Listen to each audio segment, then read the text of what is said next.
tenemos un panel muy interesante porque evidentemente las cadenas de suministro están cambiando, están modernizándose. Hay una gran preocupación en el sector automotriz por la descarbonización de sus productos, y eso pasa por desde la manufactura misma, por las propias empresas, hasta por las cadenas de suministro y la propia venta de vehículos de una manera mucho más eficiente y menos dañina para el ambiente. Entonces, hoy nos acompañan dos personas que a mí me parece que son y han estado a la vanguardia de sus empresas y ellos mismos en lo que es la visión de esta descarbonización de la industria. Por un lado tenemos a Pablo Rivero. Voy a pedirles que se presenten cada uno. Y Pablo Rivero de Forefront y Ana Núñez de SAP. Entonces, yo le preguntaría primero a Pablo, primero, por favor, tómate unos minutos para presentarte, decirnos qué es lo que haces y cuál es tu experiencia, y que contestaras una de las preguntas más importantes para nosotros, que es, ¿cuáles son los elementos necesarios para lograr una estrategia sostenible de neutralidad de carbono en la industria? Bueno, mi nombre es Pablo Rivero, yo soy Country Manager de Forefront Power. Forefront Power es una empresa dedicada al desarrollo de proyectos solares y almacenamiento. Tenemos nuestra base en Estados Unidos. Tenemos ya más de 100 proyectos en operación entre Estados Unidos y México. Y pues básicamente nos dedicamos a proyectos de pequeña y mediana escala, sobre todo proyectos en sitio, y justo para promover el consumo de energías renovables, ¿no? Una de nuestras propuestas de valor, de forma muy general, es que nosotros invertimos en los proyectos y simplemente vendemos la energía generada por el proyecto a los clientes. Esto quitándoles el problema o responsabilidad de mantener los sistemas, de que estén operando de forma correcta, y simplemente enfocándose en que tengan este beneficio tanto ambiental como económico, que sabemos que es lo que muchas veces se pone como prioridad, ¿no? Y bueno, contestando tu pregunta, primero quisiera contestar de forma muy general qué es la neutralidad del carbón. Pues es simplemente tener un balance cero en la emisión o el consumo de dióxido de carbono, que quiere decir que si yo estoy, por un lado, emitiendo dióxido de carbono, por el otro, esté mitigándolo con alguna fuente, ¿no?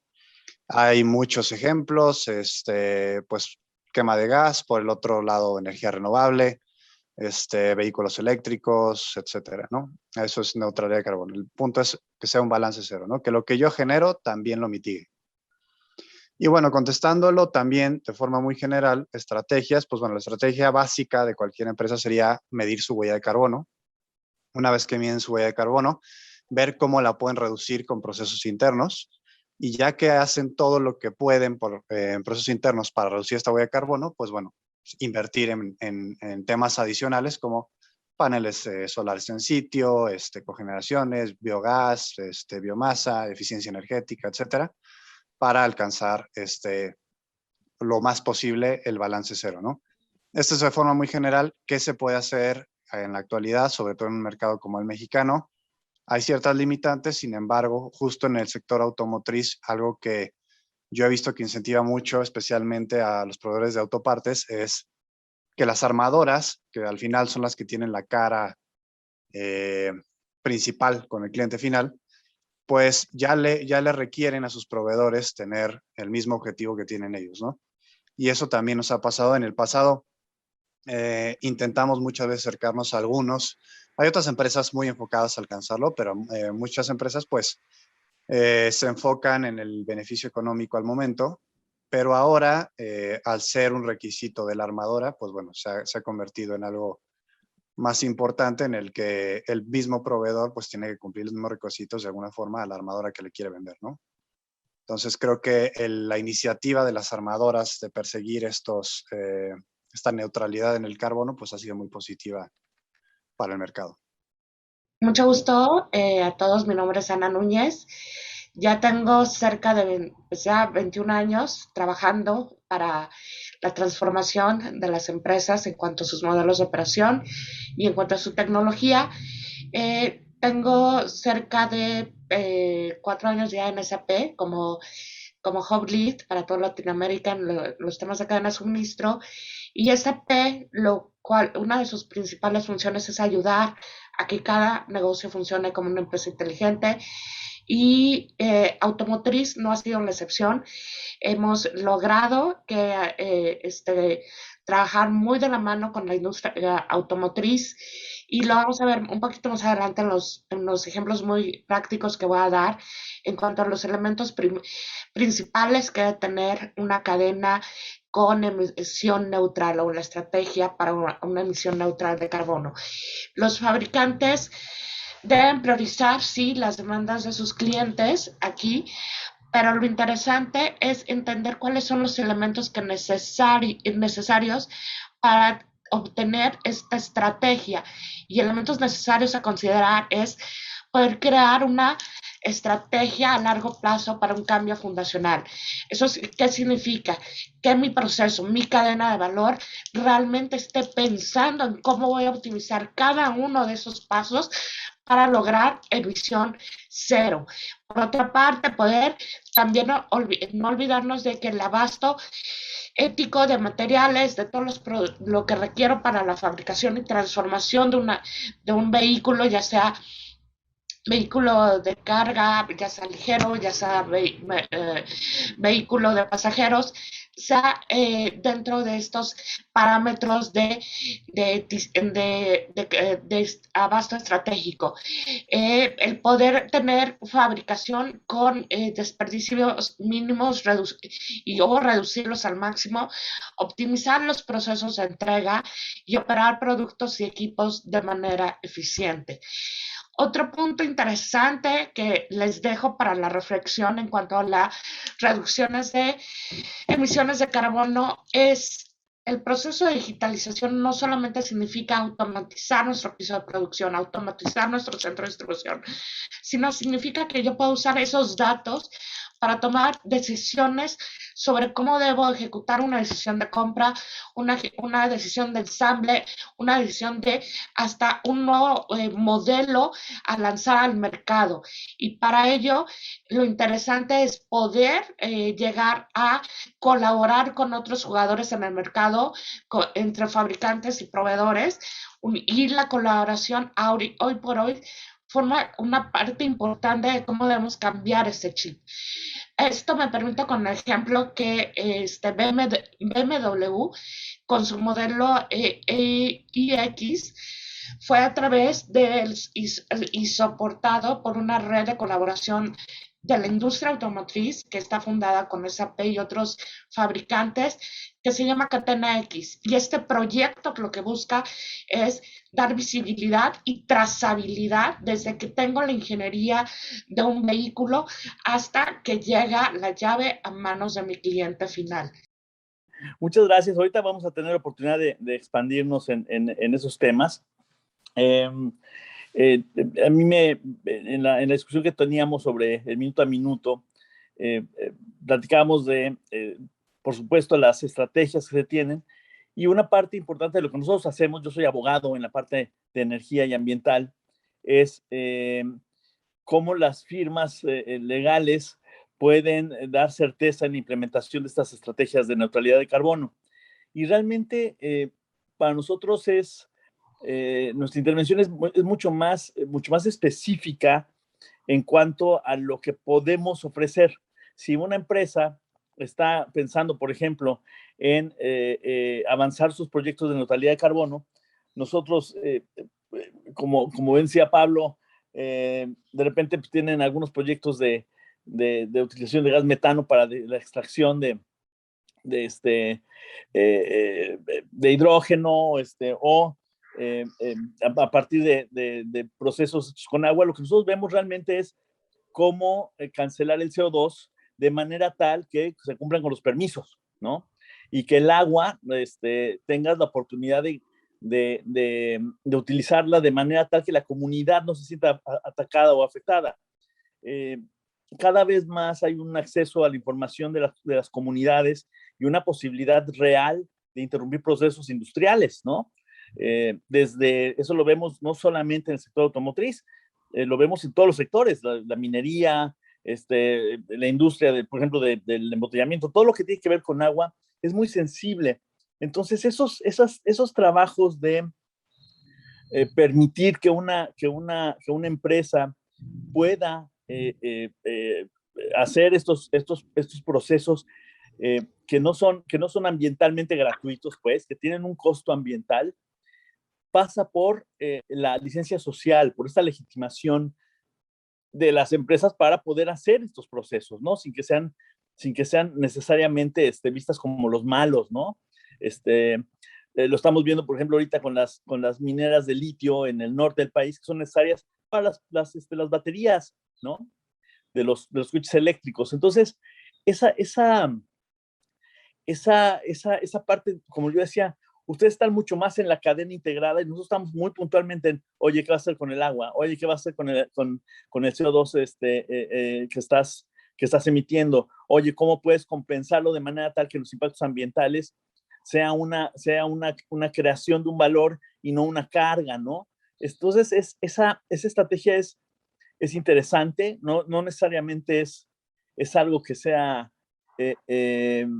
que sea visible en las cadenas de valor, es algo que está subsumido, ¿no? Es decir, es un entendido que se tiene que tienes que cumplir con las leyes y los procedimientos. A mí me llama mucho la atención lo que ha estado pasando, cómo estamos en tiempo, lo digo en un minuto,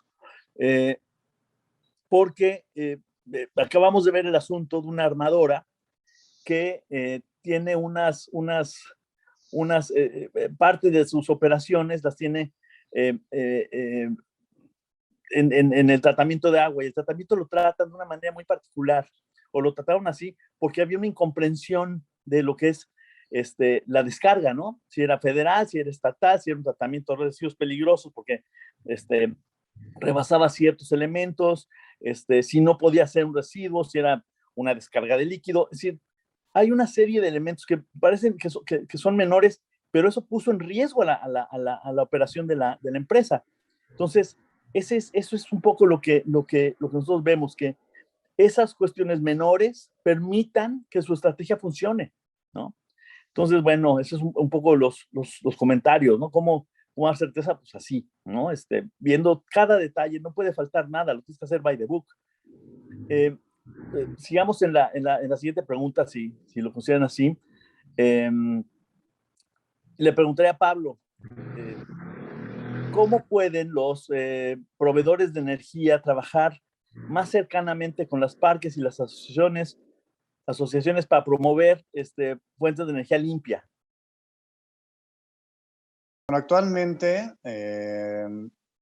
previo a la reforma energética que conocemos, ya existían muchos jugadores en el mercado que ofrecían diferentes soluciones. A partir de la reforma energética, pues empezó a incentivar más la entrada de diferentes empresas, y también con la bajada de precios que hubo durante 2017, 2018 de los módulos, pues también de los módulos fotovoltaicos, también se incentivó mucho la entrada de esta tecnología, ¿no? Y entraron muchas empresas. Entonces, ¿a qué quiero llegar? Ya existe una gran oferta en el mercado en la que tanto clientes, parques industriales, nosotros pertenecemos a diferentes asociaciones, se pueden acercar para trabajar de la mano y buscar trajes a la medida, ¿no? No buscar una solución general. Las soluciones, particularmente en el sector energético, llegan a ser muy específicas por cada cliente, por cada caso. Entonces, dejar también asesorarse por las empresas especializadas en cada aspecto, no simplemente lo que hemos visto muchas veces ahora con la moda que se dio hace algunos años de poner paneles en el techo, ¿no? Por ejemplo, los residenciales, ¿no? Pues simplemente llegaban, los ponían y decían, yo lo puedo instalar. Y pues bueno, no duraba mucho vivo el panel en ese techo, o no está bien colocado, o no era de la mejor calidad, o no lo sabían mantener. Existen ya empresas muy profesionales que lo hacen muy bien. También nosotros ofrecemos la solución de no te preocupes, yo te lo pongo, yo invierto, no inviertas tú en eso, pon tu inversión en otra cosa, en tu negocio. Nosotros estamos más enfocados a industrial, no a residencial, pero particularmente ahora en la pandemia, por ejemplo, se dio el caso que muchas empresas que tenían destinado un presupuesto a este tipo de soluciones para mitigar emisiones de CO2, pues bueno, la pandemia afectó económicamente a las empresas y pues obviamente esos presupuestos cambian y no se van a dedicar a eso, se van a dedicar a temas internos, ¿no? Entonces, la solución que nosotros proponemos es, no te preocupes, vamos a poner la solución, no inviertas en eso, invierte en tu línea de producción, crece tu empresa, manténla y yo me encargo de que cumplas con tus metas ambientales y a la vez, pues bueno, tener el beneficio económico que en México particularmente nadie estamos peleados con el dinero, pero muchas veces le da mucho más peso al beneficio económico que al ambiental, ¿no? Que eventualmente yo creo que pues van a ir a la par. Como lo decía, ahora las armadoras le requieren a sus proveedores que tengan ciertas medidas y pues los que lo hicieron con tiempo, el impacto es mucho menor económico a los que lo están haciendo ahora reactivamente y pues bueno, no midieron ambas situaciones, ¿no? Entonces, lo que yo diría es, hay que acercarse, por ejemplo, las mismas asociaciones, hay asociaciones como Solmex, la nueva asociación del hidrógeno, asociaciones ya muy especializadas en temas de reducción de emisiones, energías renovables, todo este ámbito que pueden trabajar de la mano con las empresas y con los parques industriales para alcanzar estas metas, ¿no? Particularmente México es un país muy complejo en su infraestructura eléctrica, hablo de transmisión y distribución, las redes de transmisión y distribución, que cada vez va a ser menos factible poner los grandes parques solares que veíamos, por ejemplo, en las subastas de energía. Cada vez va a ser más descentralizado y más en sitio el tema es justo esta falta de infraestructura, ¿no? Entonces, por ejemplo, los parques industriales, una solución, pues ahora están llegando mucho las microredes, que en Estados Unidos las implementamos ya mucho con baterías y todo esto, pero bueno, además de esto, tú que estás en un despacho, pues se necesitan ciertos incentivos regulatorios para que esto realmente explote, ¿no? Yo llamo a veces incentivos positivos y negativos. Negativos, pues penalidades. Positivos, por ejemplo, los que nosotros tenemos particularmente en Estados Unidos, fiscales. Cualquiera de los dos nos puede ayudar a incentivar que esto siga creciendo y que no se convierta, haciendo una comparación a lo que vimos el día de hoy, ¿no? ¿Qué pasa con la pandemia? Pues fue una crisis brutal que nos afectó a todos y bueno, el cambio climático lleva muchos años, pero va a llegar un momento en el que se va a convertir en algo en el que ya no vas a poder voltear a otro lado. O lo haces o lo haces. Por Y supuesto. el punto no es llegar a eso, ¿no? Es empezar a solucionar este tema desde antes. Para complementar esto que me estás diciendo, ¿tienes alguna opinión en particular sobre los cambios de política pública en México, es decir, en materia de energía eléctrica y esta aparente, no aparente, sino esta clara cambio de estrategia hacia apoyar fuentes no necesariamente limpias y a desincentivar inversiones, que es lo que realmente está sucediendo? ¿Eso afecta el negocio? ¿Cómo crees que está, qué es lo que crees que está sucediendo y qué crees qué crees lo que es lo que va a suceder si estas políticas públicas se mantienen en términos de tu negocio?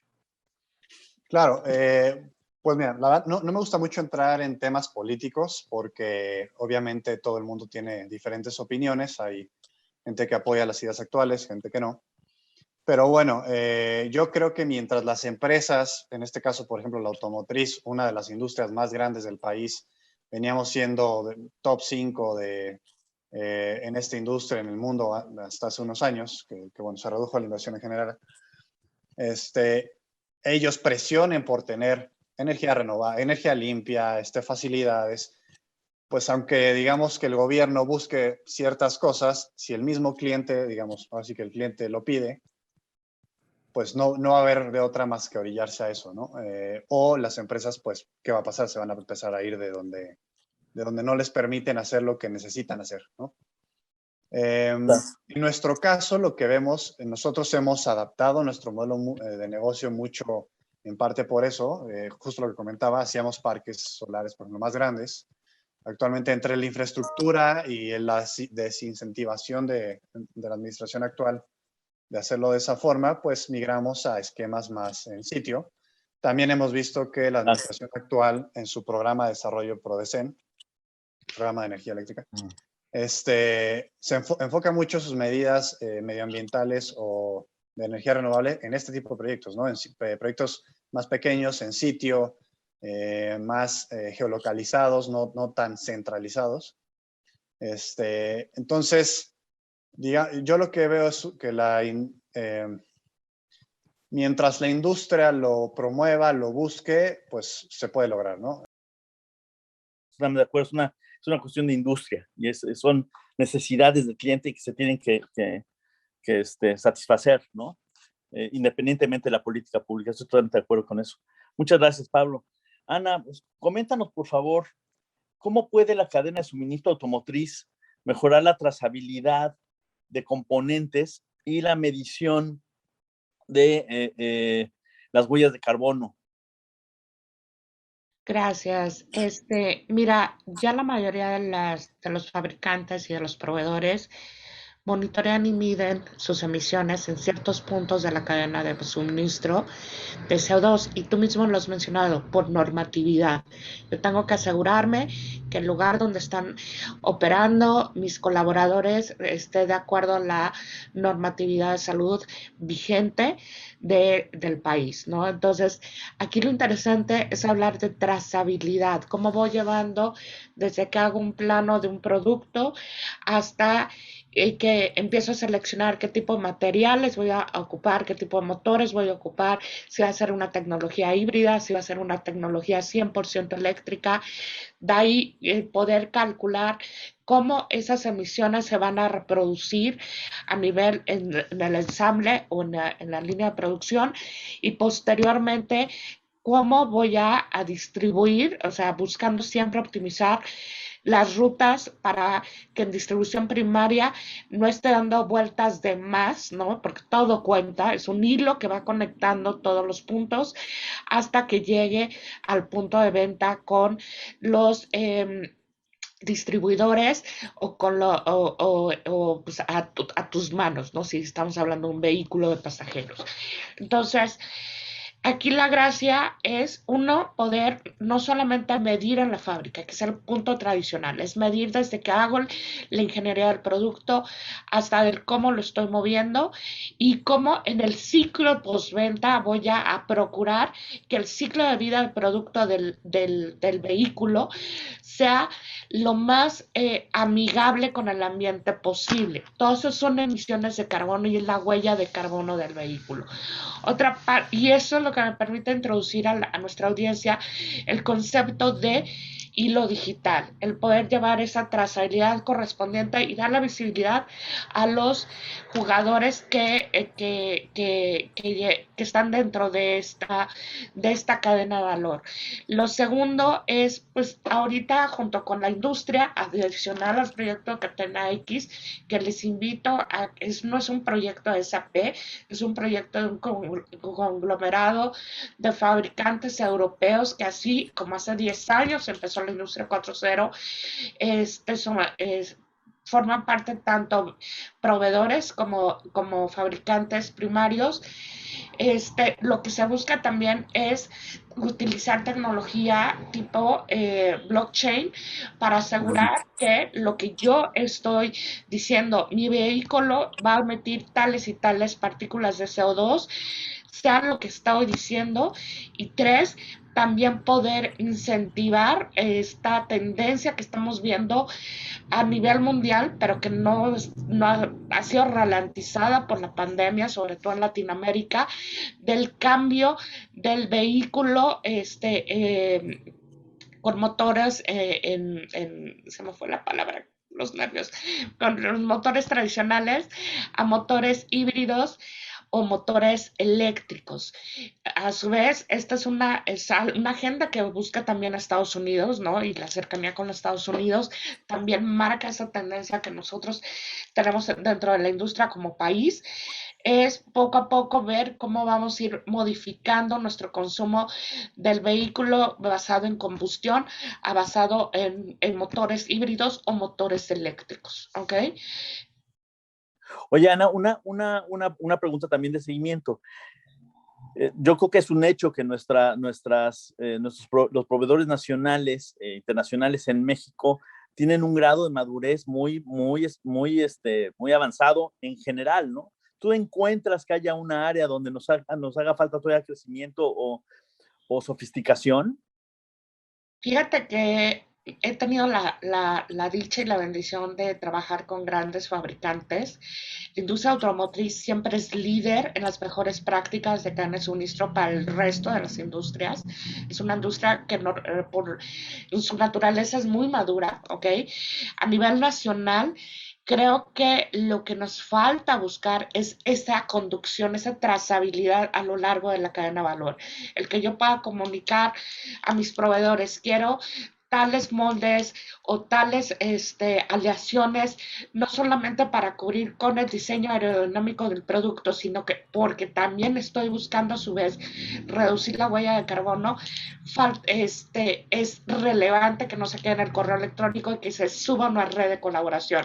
Y a su vez eso, trabajarlo con maquiladores en Tier 1, Tier 2, o en mis propias plantas, con el fin de que el producto final que estamos ofreciendo para consumo nacional o para consumo internacional tenga los estándares requeridos. Muy bien, sí, totalmente de acuerdo y estoy de acuerdo en que en ese nivel estamos en la industria automotriz, no en todas las industrias, pero la automotriz sin duda estamos. Sí, estamos muy por arriba del resto del continente. Muy bien, qué bueno. Este, el, el, el, eh, a mí me llama la atención que en mi experiencia, sí, que obviamente no es en esas partes, porque ahí no requieres tanto al lavado externo, ¿no? Al lavado externo como nosotros nos llaman cuando ya pasó algo en la planta, ¿no? En la línea de suministro, ya hubo una descarga de aguas incontrolada en una de las áreas de producción, o me acuerdo un caso muy interesante donde resulta que los cinturones que tienen una descarga, una mini descarga, ¿no? Para cuando chocas, ¿no?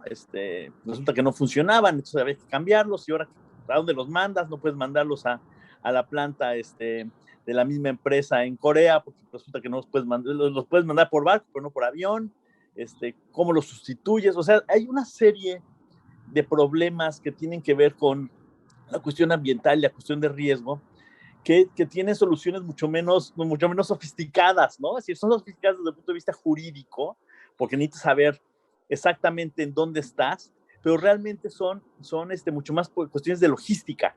Oye, pues ya se tronó y hay que cambiar. Sí, ahora, ¿qué haces con los 10,000 bombas de gasolina que ya no jalaron y que tienes que cambiar, ¿no? O que no importa que no jalaron, sino algunas no jalaron, tienes que cambiar, y pues ahora llama a todos, ¿no? ¿Qué haces con eso? ¿Sí, ¿a dónde lo mandas? ¿Qué proveedor tiene un lugar de residuos para poderlos almacenar en lo que llega el fabricante? Bueno, todo eso ya se hace, pero sí es una cuestión mucho menos, como digo, a mí me llama muchísimo la atención el grado de sofisticación de la industria cuando llegas a estos puntos, ¿no? Porque entonces ya es como cualquier hijo de vecino, si tengo tal problema, y entonces ya puede ser la grandota, la mediana o la chiquitita, ¿no? Si acaban teniendo estos problemas. Y eso es interesante, perdona que te interrumpa. No, hombre, por favor. Has mencionado en toda esta descripción tres conceptos que resalto. Poder dar visibilidad de dónde está el problema, poder dar trazabilidad para poder llegar al fabricante, porque a lo mejor yo soy la fábrica yo soy la ensambladora y tengo que ir con el proveedor para decirle, compadre, necesito una garantía, necesito que vayas tú a extender, a recoger, lo que sea. Y tres, el poder darle una trazabilidad al problema final para llegar a una resolución de conflictos, ¿ok? Entonces, normalmente aquí más allá de hablar de bits y bytes súper sofisticados, es ensamblar los distintos niveles de comunicación en una sola fuente única central o red central donde estén todas estas partes. Y otro punto que quiero resaltar, si bien nuestro panel es de emisión de carbono, de bajar a emisión cero, sostenibilidad es más allá de hablar de emisión cero de CO2, y tú mismo lo has recalcado, es tener todas las políticas y la normatividad con el ambiente, entre otros menesteres. Claro, así es. Pues parece que ya estamos llegando al final. Si no es que ya llegamos, tal vez les pediría unas palabras finales a ti, Pablo, a ti, Ana, de un par de minutos, por favor. Si quieres, adelante, Ana. Pues básicamente, para cerrar la idea que traía en el minuto anterior, tenemos que pensar que para poder llegar a un cambio, a una acción climática real en nuestros procesos, en la manera en que estamos produciendo, en la manera que estamos distribuyendo, tiene que pasar por un cambio fundacional. Y un cambio fundacional significa el asegurar que tenga yo un cumplimiento con las regulaciones actuales, que tenga yo un compromiso ético, y de proveeduría ética con los actores que me dan los insumos y las refacciones. Y tres, el que pueda tener este hilo digital, al cual lo llamé así, que me pueda conectar con lo que estoy diseñando, lanzando, rediseñando, hasta llevarme a la postventa de ese vehículo, con el fin de asegurar no solo un largo ciclo de vida del producto, sino un producto amigable con el ambiente. Y hasta aquí mi intervención. Muy bien. Pablo, por favor. Gracias, Luis. Pues yo simplemente cerraría con una pequeña frase que vi hace poco, que justo decía, una de las frases más peligrosas, o la frase más peligrosa que existe, y especialmente en la actualidad, es: así lo hemos hecho siempre, ¿no? Muchas veces yo escucho a los clientes decir esta frase: no, pero así lo hacemos siempre, pero que esa frase, y no quería entrar en temas políticos, pero bueno, es creo que la que más he escuchado en esta administración. Y no nos clavemos con esa frase. Creo que la misma pandemia nos ha demostrado que se pueden hacer las cosas de muchas otras formas, como este panel. En lugar de tenerlo presencial, estamos teniendo todo virtual, y así se tienen la mayoría de las reuniones.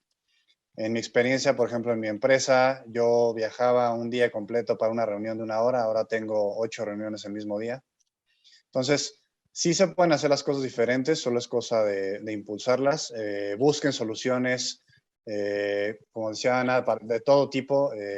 Sigan las mejores prácticas, vean la regulación, busquen a las empresas que se dedican a las cosas, por ejemplo nosotros, para ver soluciones de proyectos solares. Hay muchas empresas en un sector, no quiero que se casen nada más conmigo, vean, comparen, pero bueno, busquen las soluciones, y como decía, no lo dejen ahí nada más, porque eventualmente esto se va a convertir en una crisis difícil de remediar en lugar de verlo desde ahora, ¿no?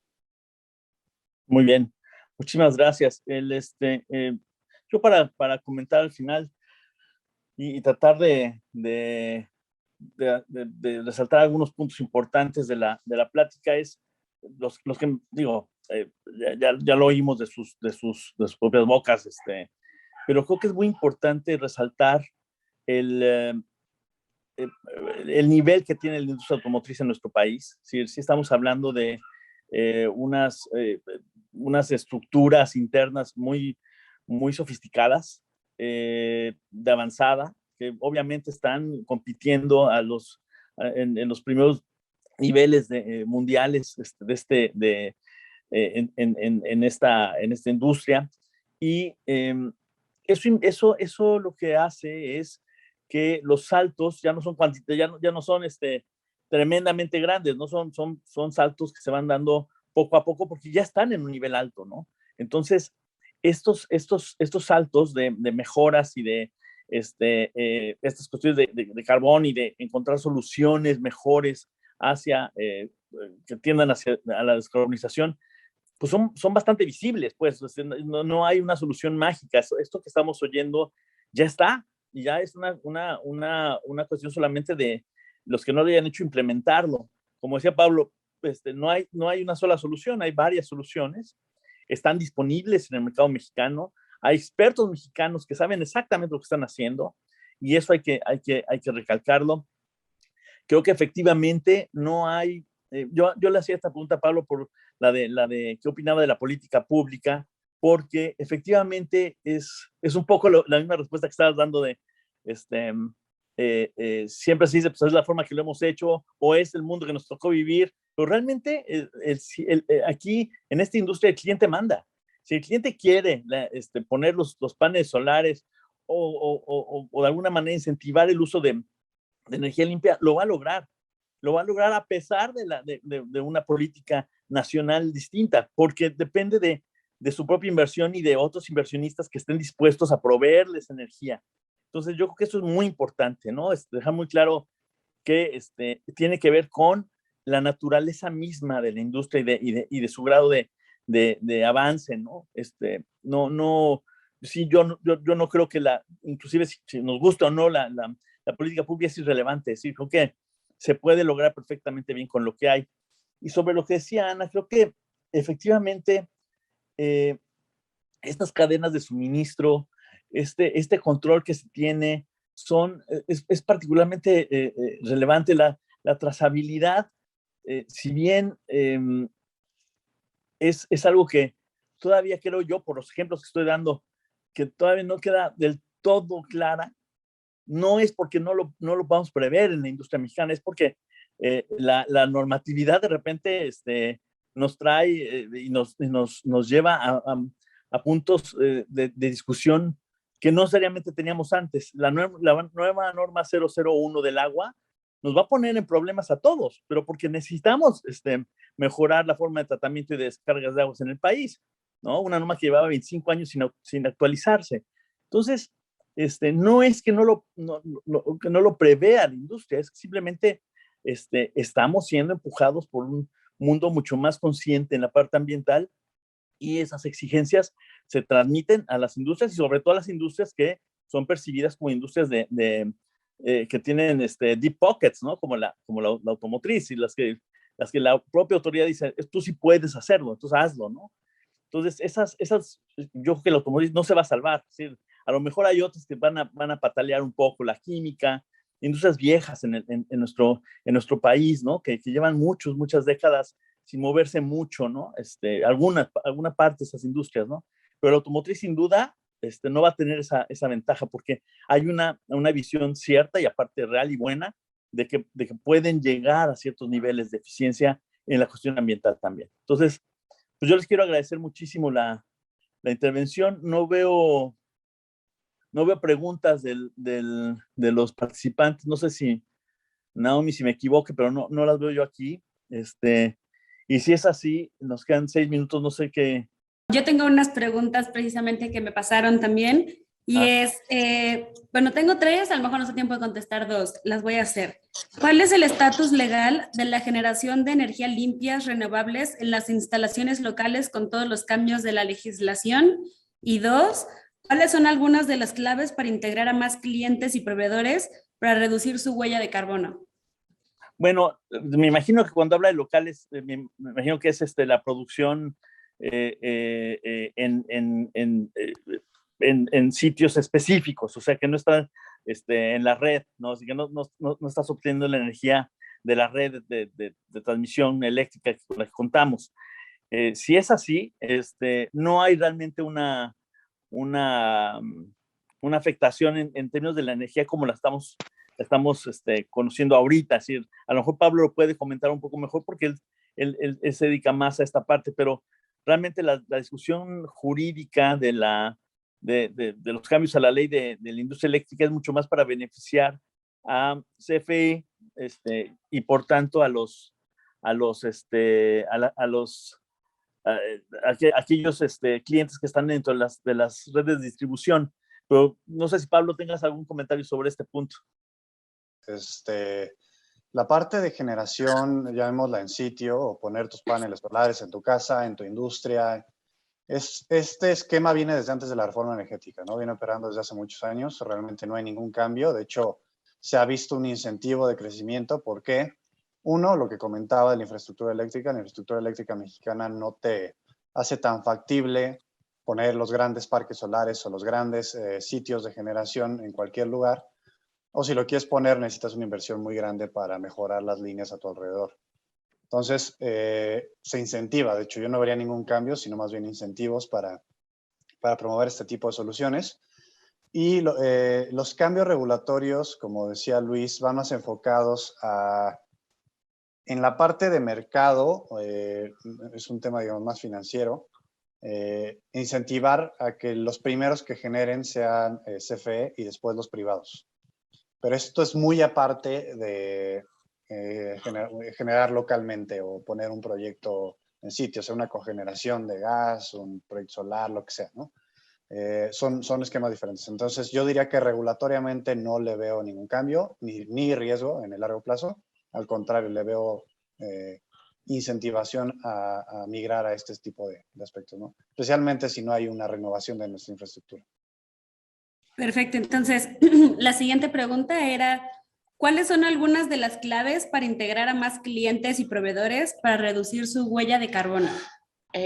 Parte de las claves es, uno, el buscar, el tener un lenguaje homologado en función de métricas y cumplimientos, sobre todo cuando estoy haciendo actividades de importación-exportación.